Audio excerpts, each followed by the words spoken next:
Bonjour tout le monde, me voici aujourd'hui de nouveau avec Clara. Bonjour à tous. Tu es consultante en parentalité et en allaitement. Aujourd'hui, on va parler du renforcement de l'estime de soi auprès de notre enfant quand on est parent. Alors oui, effectivement, on a toujours envie en tant que parent de renforcer l'estime de soi de son enfant. C'est un sujet d'actualité. Et une des manières de le faire, parfois, ça va être d'utiliser le compliment. Sauf que je ne sais pas si tu as remarqué, mais parfois le compliment, il est gênant.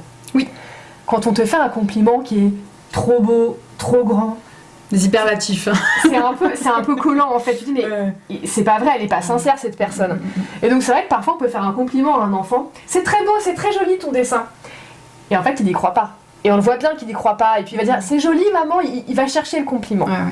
Donc une alternative possible pour être vraiment dans le renforcement de l'estime de soi de l'enfant, mais sans non plus lui dire des choses qui sont pas vraies en fait, sans être dans le jugement, c'est d'être dans le factuel et le descriptif.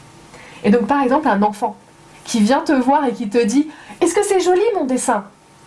Ce qui peut être intéressant ici, c'est de ne pas répondre à « Est-ce que c'est joli ?» mais de lui renvoyer les choses, par exemple « Et toi, qu'est-ce que tu en penses toi ?» Et puis « mais toi, dis-moi toi oh !»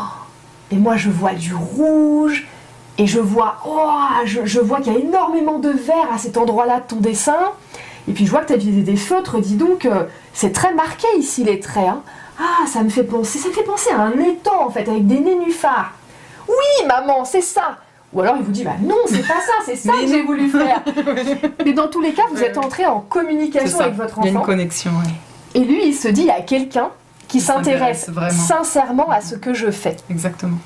Et donc, peu importe l'âge, ah oui, ça marche très bien. Le descriptif peut aider dans plein de situations à faire des compliments. Et je dirais aussi le descriptif de ses compétences, c'est-à-dire là on voit que tu as passé du temps, on voit que tu t'es appliqué, alors que ce soit pour des devoirs, des dessins, une création, sculpture, on s'en fiche, hein, mais du coup de marquer ses compétences, ça devient de réelles compétences après plus tard parce que il voit bien ce qu'il a produit ou elle et du coup ça mobilise et en effet ça renforce l'estime de soi. Oui, tout à fait. C'est hyper C'est des cadeaux qu'on fait à l'enfant en fait, en lui montrant je vois que tu as fait preuve de beaucoup de persévérance dans cet exercice de maths. Ou même un enfant qui a du mal à mettre sa chaussure le matin, au lieu de dire tout de suite ok bon bah je vais te la mettre, ah oui, ça peut être difficile de mettre une chaussure, c'est vrai, le talon c'est pas toujours simple de le faire passer. J'ai une astuce moi je fais comme ça avec ma botte pour que ça passe mieux. Le mimétisme aussi, ça marche très bien. Exactement. Et puis c'est vrai qu'il n'y a rien de plus satisfaisant que de réussir à faire une tâche qu'on n'arrivait pas à faire, mais à la faire seule avec l'aide de quelqu'un, notamment de son parent quand on est un enfant. Puis bon, on voit le parent en plus des fois, on fait oui, très bien, il a réussi. Les premiers pas, on voit bien, les parents sont... Et puis on peut pas faire marcher un enfant sans son consentement, ça ne fonctionne pas. Donc on voit à quel point l'enfant est aussi satisfait de lui-même dans le regard de ses parents. Mais c'est aussi tout aussi important que l'enfant soit satisfait de lui avant. Et ça se travaille au fur et à mesure, parce qu'au début, il se construit dans notre regard, l'enfant, donc c'est complètement normal. Mais par exemple, les notes, des fois, j'ai mon ado qui rentre, il me dit « Ah, j'ai eu 14, t'es contente ?» Est-ce que toi, t'es contente de ton travail ? Est-ce que toi, t'es contente de ta note ? Parce que... moi je suis contente si t'es contente, hein, donc ça marche comme ça.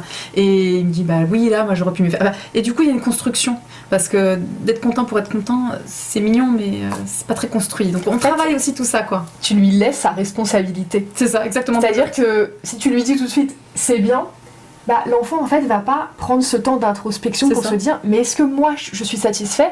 Et là finalement le cadeau que tu lui fais, c'est que lui-même te dit ah mais j'aurais pu faire mieux, peut-être que je devrais réviser comme ci ou comme ça la prochaine fois.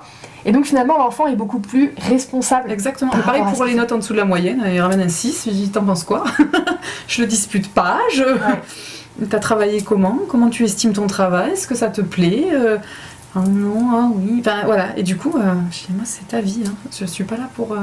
Et c'est un travail, parce que c'est vrai qu'en tant que parent, quand on a été éduqué par c'est pas bien ou c'est bien, un monde binaire du bien et du mal, c'est un vrai travail, mais c'est se former, c'est ouvrir des livres, c'est réfléchir et se mettre en pratique dans des ateliers qui fait que ça émerge et ça devient concret dans le quotidien parental. C'est une bascule à mettre en place. C'est un challenge de passer du jugement à la description en fait, du jugement au factuel. Mais ça vaut le coup. Quand on y arrive, c'est hyper gratifiant. Exactement. Merci beaucoup Clara. Merci Julie. Merci à vous de nous avoir écoutés, on vous dit à bientôt. Merci, au revoir.